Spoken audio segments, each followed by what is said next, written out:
হরে কৃষ্ণ কৃষ্ণ কৃষ্ণ হরে হরে, হরে রাম রাম রাম হরে হরে। প্রিয় ভক্তবৃন্দ, আপনাদেরকে অসংখ্য ধন্যবাদ। আমি এই শাস্ত্রের কথাগুলি হিন্দুদের কাছে নিয়ে যাওয়ার জন্য যে টাইমটা ধরেছিলাম তার অনেক আগে এগুলো চলে যাচ্ছে হিন্দুদের কাছে। আমি একটা টাইম ধরেছিলাম যে এতটা সময় লাগবে, তার থেকে প্রায় 3 থেকে 4 গুণ টাইম আগেই আমার চলে যাচ্ছে। এজন্য আপনাদের অসংখ্য ধন্যবাদ। এটা আপনাদেরই আশীর্বাদ, আপনারাই চেষ্টা করছেন। আর আপনারা চেষ্টা করছেন বলেই আমার এই কথাগুলি খুব দ্রুত হিন্দুদের কাছে চলে যাচ্ছে। আপনারা যদি চেষ্টা না করতেন তাহলে আমারটা কেমন করে যেত? আমার তো এই যে কথা, আমি শাস্ত্রের কথা শুরু করেছি, এটা তো এত শীঘ্রই যাওয়ার কথা না। খুব দ্রুততার সাথে আমার এই কথা হিন্দুদের কাছে চলে যাচ্ছে। কারণ আমি একটা টাইম ধরেছিলাম যে আমার এতটা সময় লাগবে আমার এই কথাগুলি হিন্দুদের কাছে পৌঁছতে, তার থেকে 3-4 গুণ আগে চলছে। এর জন্য আপনাদের অসংখ্য ধন্যবাদ। আপনারা ভালো থাকতে একটু কিন্তু খাওয়া দাওয়াটা চেক করবেন। আমার এই কথার মেন ব্যাপারটা হচ্ছে এই যে হিন্দুরা শাস্ত্র থেকে দূরে রয়েছে, তারা যে একে অপরের থেকে দূরে রয়েছে, একে অপরকে হিংসা করে, পাশের বাড়ির সঙ্গে ঝামেলা, এইগুলো হচ্ছে মেন কারণই হচ্ছে শাস্ত্র থেকে আমাদের দূরে চলে যাওয়া। আমরা আমাদের শাস্ত্রকে একটু কম ফলো করছি, আর ফলো কম করছি বলেই আজ আমাদের এই দিনগুলি দেখতে হচ্ছে। আবার কেউ যদি একটু বেশি কথা বলে তাকে নিয়ে এবার টিটকারি করে কেউ। সাধু লোককে নিয়ে টিটকারি করতে নেই। একদিন মানে যে টিটকারি করে একদিন তাকেও টিটকারির মুখে পড়তে হয়। এই সাধু লোকদের মোটেই করতে নেই এগুলো। কেননা একদম রিয়েল লাইফে আপনি দেখতে পাবেন যে আপনাকেও নিয়েও কেউ টিটকারি করছে, তাই মোটেই টিটকারি করতে নেই। আর যারা ভালো চাকরি করেন, কেউ ডাক্তার, ইঞ্জিনিয়ার, যে বড় বড় ব্যবসায়ী, যারা প্রচুর টাকা পয়সা কামান, আর তাদেরকেই এই একটা কথা বলি, যারা প্রচুর টাকা পয়সা কামায়, মানে বড় বড় ব্যবসাদার হতে পারেন আপনি, বা ভালো চাকরি বাকরি করেন, ডাক্তার, ইঞ্জিনিয়ার, পাইলট, তাদের উদ্দেশ্যে এটা বলি, যারা প্রচুর পয়সা ইনকাম করে। আপনাদের পয়সা তো আপনি সৎভাবে ইনকাম করেনি, কিন্তু সেই সৎ টাকা পয়সাকে শুদ্ধ রাখতে সবসময় কিছু পয়সা ভগবানের উদ্দেশ্যে, ভগবান কোনো মন্দির বা কোনো গরিব দুঃখী, রাস্তাঘাটে চলেন তো অনেক, রাস্তাঘাটে চলার ফেরায় অনেক গরিব দুঃখী দেখতে পাবেন, তাদেরকে কিছু দান করবেন। শাস্ত্রে আছে, আপনি যখন আপনার পয়সা থেকে একটা গরিব দুঃখীকে দান করবেন, তাহলে আপনার কাছে যে পয়সাটা আছে সেটা শুদ্ধ হলো, মানে সেই টাকাটা আপনার কাজে লাগবে। কিন্তু দেখা গেল অনেকে অনেক টাকা কামায় কিন্তু ভোগ করতে পারে না। তার মেন একটা কারণ কিন্তু এটাও, কামিয়েছেন অনেক, সৎ পথেই কামিয়েছেন, কিন্তু টাকা পয়সাগুলি শুদ্ধ হয় না, এখন শুদ্ধ নেই। এটা শুদ্ধ করতে গেলে পরে এইভাবে ঠিক শুদ্ধ করতে হবে। আর অনেকটাই এই শুদ্ধটা তাই বলে এই নয় যে এক মদমাতালকে টাকা পয়সা দান করলেন, মদমাতালকে টাকা পয়সা দান করলে কী হবে, আপনার আরও পাপ হবে। কারণ মদমাতাল তো ওই পয়সা দিয়ে মদ খাবে, গেজা যে খায় সে যদি ওই পয়সা দিয়ে গেজা খায় তাহলেও আপনার পাপ হবে। সে সেই পয়সা দিয়ে যদি কোনো মাংস ভক্ষণ করে তাহলেও আপনার পাপ হবে। তাই হয় এমন কিছু দেবেন যে তার কাজে লাগে, আর নচেত টাকা পয়সা যদি দেওয়ার হয়, হয় মন্দিরে দেবেন, আর টাকা পয়সা কোনো বৈষ্ণবদের দেবেন, তাছাড়া টাকা পয়সা কারোর হাতে দেবেন না। আমি বোঝাতে পারছি আপনাদের? দান করবেন কাদের? বৈষ্ণবদের। কারণ বৈষ্ণবরা কিন্তু মাংস ভক্ষণ, মাছ ভক্ষণ এসব করে না, তারা শুদ্ধ আচার আর খাওয়ার খায়। তাই আপনার পয়সাটা তারা পেয়ে কিন্তু শুদ্ধ খাওয়ারটাই খাবে। শুদ্ধ খাবারে তিনি যা পুণ্য করবেন ততটা পুণ্য আপনিও করবেন। তাই বৈষ্ণবদের দেবেন আর মন্দিরে দেবেন, যাতে পুজোর কাজে লাগে। এইবার যদি কোনো এমন দুঃখী আপনি দেখলেন যে তাকে দেওয়া দরকার, সে খুব কষ্ট পাচ্ছে, তাকে কোনো কিছু কিনে দিন। কাঁথা, কম্বল, খাওয়ার দাওয়ার, এটা ওটা, টাকা পয়সা দেবেন না। তা আমি একটা দান করার একটা ভালো সিস্টেম আপনাদের বলে দিলাম, টাকা পয়সা দান করবেন, কিন্তু যেখানে সেখানে নয়। দান করবেন তাকেই যার আচার ব্যবহার খাওয়া দাওয়া সব ঠিক আছে। যাই হোক, আজকে আমি আপনাদের কাছে যে কথাটা বলবো খুব দারুণ ইন্টারেস্টিং কথা, খুব প্রচলিত, সবাই জানে। হরে কৃষ্ণ। আজকে আমি আপনাদের কাছে নিয়ে এসেছি শবরী মাতার কথা বলবো। কে ছিল এই শবরী মাতা? পূর্বজন্মে কে ছিল? সারা জীবনে সে কি করলো? এবং শেষ জীবনে শবরী মাতা কোথায় চলে গেল? চলুন, নমস্কার, কথায় ঢুকি। হরে কৃষ্ণ, হরে কৃষ্ণ। আমার এই কথা যে যেভাবে নেবেন সে কিন্তু সেভাবেই পাবেন। এখানে আরেকটা, আমি কথাটা শুরু করার আগে আরেকটা কথা বলে নিই। আমি কিন্তু কারো গুরুদেব নই, আমি কিন্তু কোনো দীক্ষা টিক্ষা দিই না। আমি ঠিক আপনার মতন একটা সাধারণ লোক। আমি শ্রীকৃষ্ণর খুব ভক্ত, আর হিন্দুদের খুব ভক্ত, দেশের কিন্তু খুব ভক্ত। আমি অনেকটাই দেশভক্ত আর হিন্দু ভক্ত বলেই আজ আমি আপনাদের কাছে ভিডিও নিয়ে এসেছি। শাস্ত্রজ্ঞান আমার অনেক আগে থেকেই ছিল, কিন্তু মেনলি আমি ভিডিও কিন্তু শাস্ত্রজ্ঞানের সাথে আমি কিন্তু হিন্দুদের একটা উপদেশ আগাগোড়ায় দিয়ে এসেছি যে আপনি দীক্ষা নিন না নিন, আপনি কোনো কিছু মানুন না মানুন, একটা তুলসীর মালা গলায় নেবেন, তাহলে বোঝা যাবে আপনি হিন্দু। নাহলে আপনার মতন অনেক লোক আপনার আশেপাশে আছে কিন্তু সে হিন্দু নয়। হরে কৃষ্ণ। চলুন শবরী মাতার কথায় আমরা ঢুকে পড়ি। মাতা শবরী প্রথম যেটা পাওয়া যায় শাস্ত্রে, তিনি এক অপ্সরা ছিল এবং তিনি খুব সুন্দর নাচতেন। সব অপ্সরাই নাচতেন, কিন্তু তার মধ্যে শবরীর খুব তাদের থেকে একটুখানি ভালোই নাচতেন। তা একদিন ইন্দ্রদেব মাতা শবরীকে সবাই ডেকে বলল যে আজ তুমি সবার মনকে আনন্দ দাও। ইন্দ্র বলল, কারণ আজকে আমাদের প্রভু বিষ্ণু আসবে এই সভায়। যথারীতি শবরী মাতার তখন অবসর আসে। সে চিন্তা করলো, যাক, তাহলে আজ আমি বিষ্ণুকে দেখতে পাবো। তিনি তখন বিষ্ণুকে দেখেননি কখনো। তা ইন্দ্রদেবের মুখে ওই কথা শুনে তিনি বিষ্ণুদেবের সেই দেখার ইচ্ছা তার মনের মধ্যে জাগ্রত হলো যে প্রভু আসবেন, আজকে আমি প্রভুকে মন ভরে দেখব আর নাচব। যথারীতি শবরী মাতা সেখানে যখন নৃত্য করছিলেন, সেই সময় বিষ্ণু এসছে। এখন শবরী মাতা নাচছে আর বিষ্ণুকে দেখছে। বিষ্ণু তখন এসছে। ইন্দ্র বিষ্ণুকে একদম যথাযথ সৎকার করে বিষ্ণুকে আসন দিয়েছে বসতে। আর বিষ্ণু তো অপরূপ সুন্দর, বুঝতে পারছেন তো? আমাদের প্রভু কিন্তু অপরূপ সুন্দর।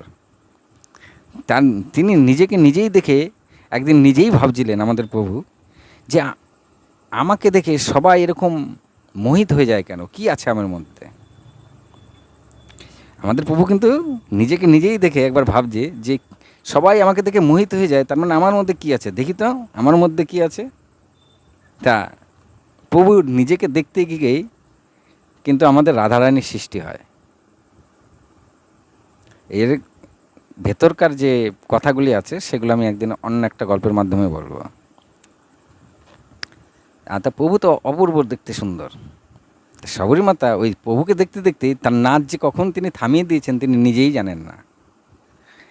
নাচ থামিয়ে দেওয়াতে ইন্দ্র রেগে গেছে। ইন্দ্র রেগে গিয়ে শবরীকে বলছে, তুমি কি করছো? তুমি এক দৃষ্টে প্রভুর দিকে তাকিয়ে আছো, তোমার এত বড় সাহস, তুমি প্রভুকে এইভাবে দেখছো? এইভাবে দেখা একেবারে মোটেই ঠিক নয়। তোমাকে আমি অভিশাপ দিচ্ছি, তোমার এই কার্য এই অনুষ্ঠানের মধ্যে করা ঠিক হয়নি। তুমি মানুষের মতন কাজ করেছো, তোমার মানুষ্যজনিতে জন্ম হবে। যেই ফটাফট অভিশাপ দিয়ে দিচ্ছে, শবরী মাতা ফট করে বলছে কি, আমি নাচ নৃত্য করছি না, থেমে গেছি, প্রভুকে দেখছিলাম। তা আপনি ফট করে আমাকে এরকম একটা অভিশাপ দিলেন কেন? বিষ্ণু আমারও প্রভু, আমি কি আমার প্রভুকে দেখতে পারবো না তাই বলে? আর আপনি যেটা ভেবে আমাকে বলেছেন সেরকমভাবে আমি প্রভুর দিকে তাকাইনি। আমাদের প্রভু তো সবার প্রভু, সবাই তো আমাদের প্রভুর দিকে ওইভাবেই তাকায়, আমি ওইভাবেই তাকিয়েছি। আমার প্রভু দেখতে এরকম মন মোহিত করা, তাই আমারও মন মোহিত হয়ে গেছে প্রভুকে দেখে। আপনি হট করে এরকম অভিশাপ দিলেন কেন আমাকে? তখন ইন্দ্র বলছে, আচ্ছা আচ্ছা আচ্ছা, ঠিক আছে ঠিক আছে, অভিশাপ যখন দিয়ে দিয়েছে এটা তো আর আমি রিটার্ন করতে পারবো না। তবে তুমি যেমন মানুষ্যজনিতে যাবে, তারপরে তুমি প্রভুর সাক্ষাৎ যখন পাবে, সাথে সাথে তুমি মুক্ত হয়ে যাবে। এতেই শবরীমাতা খুশি হলো, কয় আমি প্রভুর দর্শন পাবো সেখানে গিয়ে? বলছে হ্যাঁ, তুমি প্রভুর দর্শন পাবে, আর সেখানে গিয়ে যখন তোমার প্রভুর সঙ্গে দর্শন হবে তখন তুমি মুক্ত হয়ে যাবে। তা শবরীমাতা মাথা পেতে নিল, ঠিক আছে। যথারীতি শবরীমাতা পৃথিবীতে মনুষ্যজনিতে জন্ম নিলেন এবং তিনি মহারাজ ঋতুধ্বজের পত্নী হিসাবে, তার নাম ছিল পরমহিষী। এই পরমহিষী এত সুন্দর দেখতে ছিল, রাজার কন্যা, যে সেই সময় ত্রিলোকে তার মতন সুন্দর খুব কম রমণী ছিল। আর ঋতুধ্বজ ছিল প্রতাপী রাজা। ঋতুধ্বজ ওই পরমহিষীকে বিবাহ করে তার রাজ্যে নিয়ে আসে এবং দুজনের মধ্যে মিলও রয়েছে ভালো। কিন্তু এই পরমহিষী হচ্ছে ওই শবরীমাতা, তিনি মনুষ্যজনিতে জন্ম নিয়েছে। কিন্তু তখন তো তার কোনো কিছু মনে নেই, মনুষ্যজনিতে থাকলে সে পূর্বজন্মে কী ছিল সেটা তার আর মনে থাকে না, তারও মনে নেই। তা যথারীতি ঋতুধ্বজ আর শবরীমাতা ভ্রমণ করতে করতে গঙ্গার পাড়ে আসেন। সেখানে পরমহিষী দেখেন যে অনেক ঋষিরা মিলে যজ্ঞাদি করছে, ভজন করছে ভগবানের। তা অ্যাকচুয়ালি তো তিনি অভিশাপ পেয়েছিলেন, প্রভুকে একদৃষ্টে প্রভুর দিকে তাকিয়েছিলেন বলেই না তিনি অভিশাপ পেয়েছিলেন। তা প্রভুর এরকম ভজনা দেখে তার মন ওইদিকে চলে যায়। তিনি ঋতুধ্বজের কাছে বায়না করেন যে আমি ওই ঋষিদের সঙ্গে বসে বসে ওদের সঙ্গে ভজনা করব, আর যজ্ঞ আদি করছে ওরা, আমি ওদের সঙ্গে বসে এগুলো করতে চাই। তাই ঋতুধ্বজ বলছে, আমি হলাম রাজা, তুমি হলো রানী, আর আমাদের যে স্ট্যাটাস, মানে বুঝে নেবেন, আমি মডার্নিং ভাষায় কথা বলি অনেক সময়, আমাদের যে স্ট্যাটাস, এই স্ট্যাটাসের সঙ্গে ওই মুনি ঋষিদের স্ট্যাটাস মেলে না। তাই তুমি যদি সেখানে বসো, তার মান সম্মানের হানি হবে আমার, আমি তোমাকে যেতে দিতে পারি না সেখানে। তা যেহেতু পরমহিষীর কথা ঋতুধ্বজ রাখিনি, কিন্তু পরমহিষীর মন পড়ে রয়েছে ওইখানে। যথারীতি ঋতুধ্বজ যখন নিয়ে গেল না, জোর করে মহলে চলে আসলো, পরমহিষী কী করলো, চুপি চুপি মহল থেকে বেরিয়ে এসে সেই গঙ্গার ধারে আসলো। এসে গঙ্গা মাতাকে বলল যে মাতা, আমার ইচ্ছা যে আমি প্রভুর ভজনা করব, মুনি ঋষিদের সঙ্গে যজ্ঞাদিতে থাকব, তা আমার স্বামী সেটা করতে দিচ্ছে না। আজ আমি রানী বলেই আমার স্বামীর হয়তো মান সম্মানে লাগছে, তাই জানি না পূর্বজন্মে আমি কে ছিলাম, আর পরের জীবনে আমি আবার জন্ম নেব কি না তাও আমি জানি না। যদি জীবনে আমার জন্ম নিতেই হয়, তাহলে আমাকে আর সুন্দরতা দেবেন না, আর আমি যেন মুনি ঋষিদের সান্নিধ্যে থাকতে পারি, প্রভুর ভজনা করতে পারি, আমাকে যেন তার মধ্যেই রাখবেন বলে এই পরমহিষী ওই নদীতে জলে ঝাঁপ দিয়ে তিনি জল সমাধি নিলেন, মানে মারা গেলেন। যথারীতি আবার তার জন্ম হলো শবর নামে এক জাতিতে। শবর জাতি ছিল আগে, এখন আছে কিনা আমি জানি না, মনে হয় এখন নেই। শবর জাতি, শবর জাতিতে তিনি জন্ম নিলেন। সেই শবর জাতির যে মুখিয়া, এই মুখিয়ার ঘরে তার জন্ম হলো। তো যথারীতি সেখানে কিন্তু তিনি সেই আগের মতন আর সুন্দর ছিলেন না, কিন্তু একেবারে কুৎসিত ছিল না, কিন্তু সুন্দর ছিলেন না আগের মতন। আর সেই সময় ওই শবর জাতিকে নিচু জাতি বলা হয়, মানে সবচেয়ে নিচু জাতিতে যারা ছিল তাদের মধ্যে শবর জাতি ছিল। তো শবর জাতিতে আমাদের শবরী মাতা জন্ম নেন সেইখানকার মুখিয়ার ঘরে। তো ধীরে ধীরে তিনি কৈশোর থেকে যৌবনপ্রাপ্ত হন। যৌবনপ্রাপ্ত হলেই তার বাবা মা এখন তার জন্য বিবাহ ঠিক করেন। বিবাহ ঠিক করা হয়, যথারীতি বিবাহ ঠিক করা হয়। তখন তিনি যখন বিবাহ ঠিক হয়ে গেছে তখন তিনি দেখেন একদিন তার বাড়ির সামনে অনেক পশু বেঁধে খাঁচায় বন্দি করে রেখেছে তার বাবা। তা শবরী মাতা তার মাকে জিজ্ঞাসা করলেন যে মাতা, এই পশুদের এইভাবে বন্দি করে রাখা হয়েছে কেন? এত পশুদের ছেড়ে দেন। বলছে এই পশুদের বন্দি করে রাখা হয়েছে এই কারণে যে তোমার যেদিন বিবাহ হবে সেদিন এই পশুগুলিকে কেটে সবাইকে ভোজন করানো হবে, তাই আমরা এগুলোকে বন্দি করে রেখেছি, এগুলো তোমার বিবাহতে কাজে লাগবে। তিনি তখন মাতাকে বললেন যে আমার বিবাহের জন্য এতগুলি পশুর প্রাণ যাবে? তা তার মাতা তখন তাকে কিছু বললেন না। যথারীতি শবরী সুযোগের অপেক্ষায় থাকলেন। যখনই দেখলেন মাতা পিতা কেউ আশেপাশে নেই, তখন তিনি যত পশু পাখিদের আটকে রেখেছিল তার পিতা সব ছেড়ে দেন। আমাদের শবরী মাতা সবাইকে ছেড়ে দেন। আর তিনি ভাবেন যে আমার বিবাহের জন্য এত পশু বলি হয়ে যাবে। তিনি খুবই দয়ালু ছিলেন, তিনি একটা পশুকেও মারতে দিতে চাননি। চিন্তা করলেন এমন বিবাহ আমি করলামই না, যে বিবাহতে এত পশু পাখির প্রাণ যাবে সেরকম বিবাহ আমার করার দরকারই নেই। তা সমস্ত যখন পশু পাখি ছেড়ে দিলেন তিনি মনে মনে একটু ভয়ও পেলেন যে পিতা জানতে পারলে কি হবে জানি না। তা সেই ভয়ে শবরী মাতা সেখান থেকে পলায়ন করলেন, বাড়ির থেকে পালানো জায়গা হলে। বাড়ির থেকে পালাতে পালাতে তিনি একটা আশ্রম দেখতে পেলেন। সেই আশ্রমে ঢুকলেন না, আশ্রমের বাইরে থেকে দেখলেন সেখানে অনেক ঋষিরা যজ্ঞাদি করছে। বাস, ওই যে বললাম যার জন্য তিনি অভিশাপ পেয়েছিলেন ওই যজ্ঞাদি দেখে আবার তার মাথার মধ্যে চলে আসে। তা তিনি জানেন যে তিনি তো ছোট জাতি, এই মুনি ঋষিরা তাকে আশ্রমে কখনোই অ্যাকসেপ্ট করবে না। তা সেই কারণে তিনি দেখলেন মুনি ঋষিরা সারাদিন কী করে, কখন ভজনা করে, কখন আহ্নিক করে, কখন যজ্ঞ করে, সব দেখলেন বাইরে থেকে থেকে। তখন তিনি সেখান থেকে অনেকটা দূরেই, আশ্রম থেকে বেশ খানিকটা দূরেই একটা কোনো রকম ছোট্ট কুটির বানালেন মুনি ঋষিদের চোখের আড়ালে। বানিয়ে তিনি ওই গাছের ফলমূল খেতেন আর মুনি ঋষিদের যজ্ঞে যে কাঠ লাগে সেই কাঠগুলি জোগাড় করে আনতেন। মুনি ঋষিরা যখন ঘুমাতো রাত্রিবেলা, উনি বা যে সময় থাকতো না, যে সময় তারা গঙ্গায় যেত, সেই সময়গুলিতে ওই শবরী মাতা এসে কাঠ জোগাড় করে দেওয়া, যজ্ঞার জায়গা পরিষ্কার করে দেওয়া, এরকম করে দিত।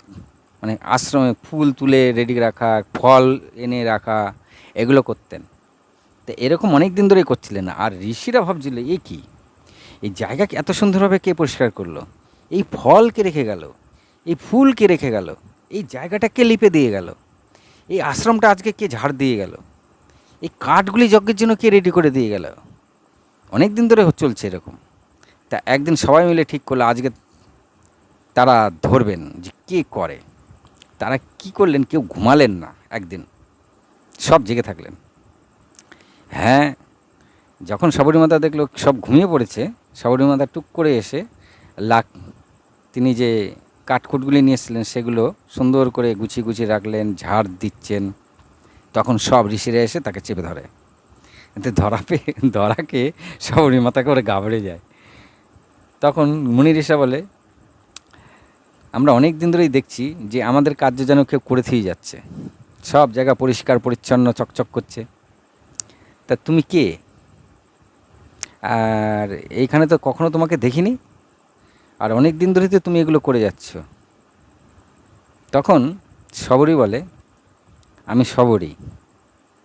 যখনই শবরী বলেছে সব ঋষিরা বলছে শবরী তুমি তাহলে এই আশ্রমে ঢুকলে কী করে,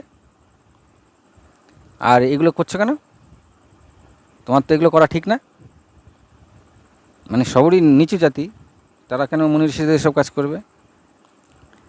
সেইখানে সব ঋষিরা মিলে যখন প্রায় অপমান করে শবরী মাতাকে আশ্রম থেকে বার করছে, সেখানে মাতঙ্গ ঋষি ছিল। মাতঙ্গ ঋষি বলছে, এই তোমরা থামো, কী করছো ওর সাথে? ও একটা বাচ্চা মেয়ে। তখন কিন্তু বাচ্চা মেয়ে, বিবাহ সবে ঠিক হয়েছিল। বলছে ও একটা বাচ্চা মেয়ে, তোমরা এইভাবে ওর সঙ্গে ব্যবহার করছো। ওই এতদিন ধরে তোমাদের কাজ সব এগিয়ে রাখছে, হোক না সে ছোট জাতি, তাতে তোমার কি? আমাদের প্রভু কি বলেছে যে ছোট জাতিকে এইভাবে তাড়াতে হবে, এই করা যাবে না, ওই করা যাবে না? কোথায় আছে যে ছোট জাতির সঙ্গে এরকম ব্যবহার করতে হয়? আমাদের প্রভু তো সবার সঙ্গে সমান ব্যবহার করে, তোমরা কেন এমন ব্যবহার করছো? এতে সব মুনি ঋষিরা রাগ করে মাতঙ্গ ঋষির ওপর। তখন মাতঙ্গ ঋষি বললে, তোমরা ওকে এইভাবে অপমান করছো, করো, ঠিক আছে, তোমরা তোমাদের মনে যা চাই করো। তিনি শবরী মাতাকে কি বললেন, বললো মা এদিকে আয়। ডেকে নিল, মাথায় হাত বুলালো, তোমার বাবা মা কোথায়? তখন শবরী সব খুলে বললে, এই হয়েছে। বলছে আচ্ছা, তাহলে কি তুমি আর ফিরে যাবে না? বলছে না। তখন মাতঙ্গ ঋষি বললো, ঠিক আছে, আজ থেকে আমি তোমার পিতা। শবরী মাতার দ্বিতীয় পিতা হলো মাতঙ্গ ঋষি। মাতঙ্গ ঋষি শবরী মাতার পিতা হয়ে গেল। তা বললো, চলো মা, তুমি আজ থেকে আমার কুটিরে থাকবে, আর তুমি যা যা করার ইচ্ছা তোমার মনে, তুমি সব করবে। আমাদের প্রভু তো কার যে ব্রাহ্মণ, ক্ষত্রিয়, বৈশ্য, শূদ্র সৃষ্টি করেছে জন্মে নয়, তুমি কোন কুলে জন্ম নিয়েছ তার উপরে নির্ভর করে না তুমি ব্রাহ্মণ না ক্ষত্রিয় বা শূদ্র বা বৈশ্য। তোমার কার্য, তেই তুমি ব্রাহ্মণ হবে। তো শবরী মাতা খুব খুশি হলো, কারণ সে তো একা ছিল, পালিয়ে এসে একা ছিল। তা মাতঙ্গ যখন বলল আমি আজ থেকে তোমার পিতা, শবরী মাতা একটা সাহারা পেল। যেহেতু সে একটা মেয়ে মানুষ, তা মাতঙ্গ ঋষি বললো, তাহলে কি তুমি আর বিবাহ করবে না?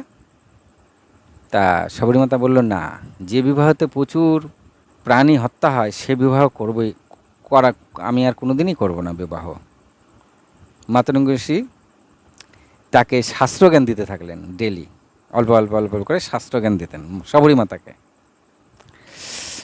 তো যেখান থেকে শবরী মাতা জল নিত, সেখানেও ওই ঋষিরা শবরী মাতাকে যেতে দিত না। তা শবরী মাতা কী করতো, দূরে যেত, অনেক দূরের থেকে জল নিয়ে আসতো। তা একদিন কি হলো, আশ্রমের সামনে যে পুষ্করিণী ছিল বা দিঘি ছিল, যেখান থেকে সব ঋষিরা জল নিত, সেখান থেকে তো শবরী মাতাকে নিতে দিত না জল। একদিন কি হলো, সেই জল সব নষ্ট হয়ে দুর্গন্ধ হয়ে গেল, জল থেকে গন্ধ বেরোতে থাকলো, কোনো কাজে লাগলো না। সেই সব ঋষিরা কিন্তু সেটা বুঝতে পারলো না যে কেন হলো এটা। কারণ এটা হচ্ছে মাতঙ্গ ঋষি যেদিন মারা যাবে সেদিন শবরীকে ডেকে বলে, মা আমি আজকে আমার দেহ রাখবো। তখন শবরী মাতা কান্না শুরু করে যে, পিতা তুমি চলে গেলে আমার তো কেউ থাকবে না। বলে, না রে মা, আছে একজন। বলে, তাহলে আমার কে থাকলো, আমাকে কে রক্ষা করবে, আমাকে কে দেখভাল করবে? বলে, প্রভু রাম আছে, প্রভু রাম আজ থেকে তোমাকে দেখভাল করবে, প্রভু রাম আজ থেকে তোমাকে শিক্ষা দেবে, প্রভু রাম আজ থেকে তোমার সঙ্গে সবসময় থাকবে। মাতঙ্গ ঋষি এই কথা শুনে শবরী মাতা বলল, তা রাম কে? বলছে, আসবে, আর তাকে দেখলেই তুমি চিনতে পারবে, সে হচ্ছে প্রভু রাম। বলে, তাই? বলে, হ্যাঁ।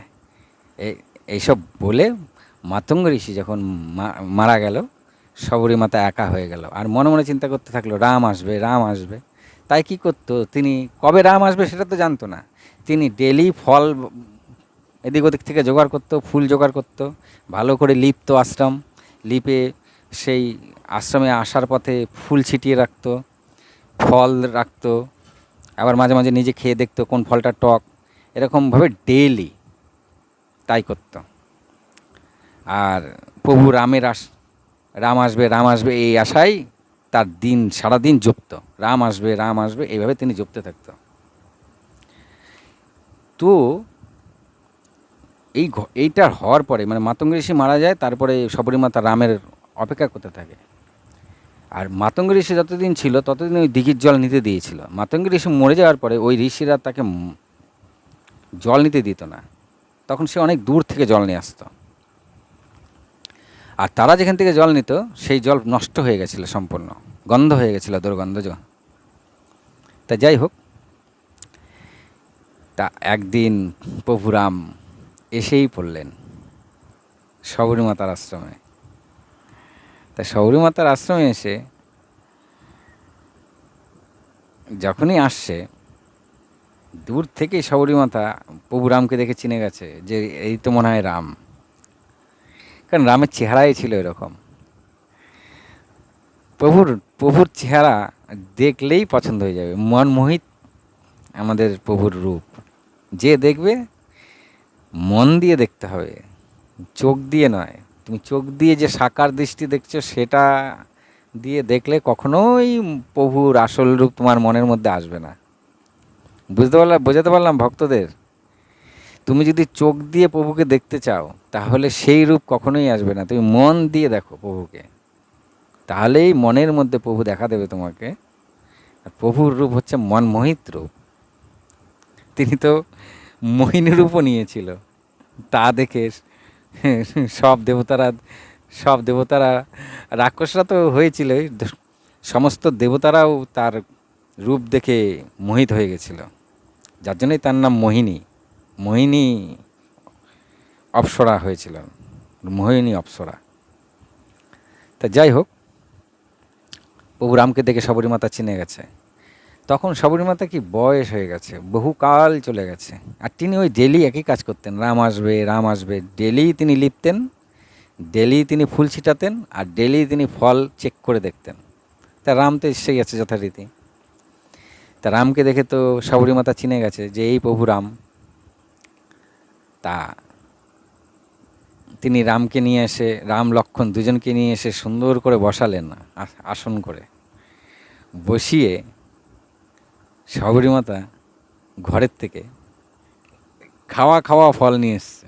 এতে আবার লক্ষ্মণ এইভাবে দৃষ্টি দিয়েছে, এ কি, এ তো খাওয়া ফল সব। তা প্রভু রামকে যখন ওই খাওয়া ফল দিচ্ছে, তখন লক্ষ্মণ বলছে, আপনি এটা কি করছেন, খাওয়া ফল দিচ্ছেন কেন আমার দাদাকে? আর রামও সেই খাওয়া ফলই খাচ্ছে। আর আনন্দ মানে দু চোখ ভরে সেই শবরীমাতাকে দেখছে, আর শবরীমাতাও আনন্দ করে প্রভুকে খাওয়াচ্ছে খাওয়া ফল। পরে অবশ্যই এখানে একটা কথা আছে, লক্ষ্মণ পরে তখন ওই শবরীমাতার সামনে কিছু বলেনি। পরে লক্ষ্মণ জিজ্ঞাসা করেছিল দাদাকে, যে দাদা তুমি এরকম খাওয়া ফল খেলে কেন? তুমি তো তো আশ্চর্য হয়ে গেলাম, তুমি অন্যের খাওয়া ফল খেলে। তখন রাম বলল যে আমি ভক্তের দাস, ভক্ত ভালোবেসে আমাকে যা খাওয়াবে আমি তাই দুহাত ভরেই তা গ্রহণ করব। মানে ভক্ত যদি একটা তুলসী পাতাও দেয় ভক্তি করে, সেটাও প্রভু রামের কাছে অনেক ব্যাপার। কেননা একটা তুলসী পাতা দিয়ে হনুমানের পেট ভরানো হয়েছিল, হনুমান কিছুতেই আর হনুমানের পেট ভরে না। সীতামাতা একবার বলেছিল হনুমানকে, রাবণ যুদ্ধ হওয়ার পরে, যে আমি একদিন তোমাকে খাওয়াবো, পেট ভরে খাওয়াবো। এই যে পেট ভরে খাওয়াবে বলেছিল, তাই হনুমান এত খাচ্ছিল যে সীতামাতা দেখলো যে হনুমান খেয়েই যাচ্ছে আর সব খাবার ফুরিয়ে গেছে। তখন সীতামাতা নিজের ভুল বুঝতে পারলো, আরে হনুমান তো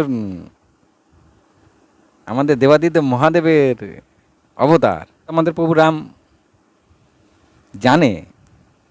তাই যেহেতু সীতামাতার খুশি হয়ে হনুমানকে বলেছিল যে একদিন তোমাকে আমি পেট ভরে আমি নিজে হাতে রান্না করে খাওয়াবো, তাই কথাটার মধ্যে হালকা একটু অহংকার ছিল। সেটাই সীতামাতা তো বুঝতে পেরেছে, শুনে নিন। হনুমানকে খাবার দিয়ে যাচ্ছে, হনুমান খেয়েই যাচ্ছে, খেয়েই যাচ্ছে, খেয়েই যাচ্ছে, সব খাবার খেয়ে নিয়েছে। তখনও বলছে, মাতা আমার এখনো পেট ভরেনি, আর কিছু নেই? তখন সীতামাতা আশ্চর্য হয়ে গেছে, যত খাবার ছিল এবং এমনকি পরেও আবার রান্না করে হনুমানকে দিয়েছে, তাও খেয়ে নিয়েছে হনুমান। তারপরেও বলছে, মাতা আর কিছু নেই? তখন সীতামাতা কাঁদো কাঁদো অবস্থা। তখন তিনি রামকে বলছেন যে, এখন আমি কি করব প্রভু? তখন রাম মৃদু হেসে সীতাকে বলল, কিন্তু এত খাবার খাওয়ালে, একটা জিনিস তো তা খাওয়াইনি। আমি বলছি কি? বলছে একটা তুলসী পাতা খাইয়ে দাও। সেটা হনুমানকে খাওয়ায়। খাওয়ানোর পরে হনুমান ঢেক ছাড়ে। তো বোঝা গেল, তো শবরী মাতার শবরী মাতা বলছে যে, আমাকে এখন মুক্তি দিন প্রভু। তখন রাম বলল, ঠিক আছে, তোমার মুক্তি হয়ে যাবে। এবং শবরী মাতা নিজের দেহ ত্যাগ করলো, আর তিনি যে অপ্সরা ছিল সেই অপ্সরা জনিতে আবার চলে গেল। হরে কৃষ্ণ, হরে কৃষ্ণ। আজকে শবরী মাতার কথা এখানেই শেষ করলাম। আপনারা সব ভালো থাকুন, সুস্থ থাকুন। আর হিন্দুরা গলায় মালা পরে না, তাদের খারাপ লাগে, কারোর লজ্জা লাগে। আপনার ধর্মকে আপনি মানবেন, সেটা সব খুব ভালো, সেটা পরে বুঝবেন। বয়স হলে একটু বুঝবেন, যারা ইয়াং ছেলেপেলে আছে তারা বুঝতে পারছে না। আপনার ধর্ম আপনি মানবেন, এতে লজ্জার কি আছে? অন্য ধর্মের লোকেদের দেখুন না, তারা মানছে কী করে। আসুন, এগিয়ে আসুন এবং আমরা একজোট হই সবাই একসাথে।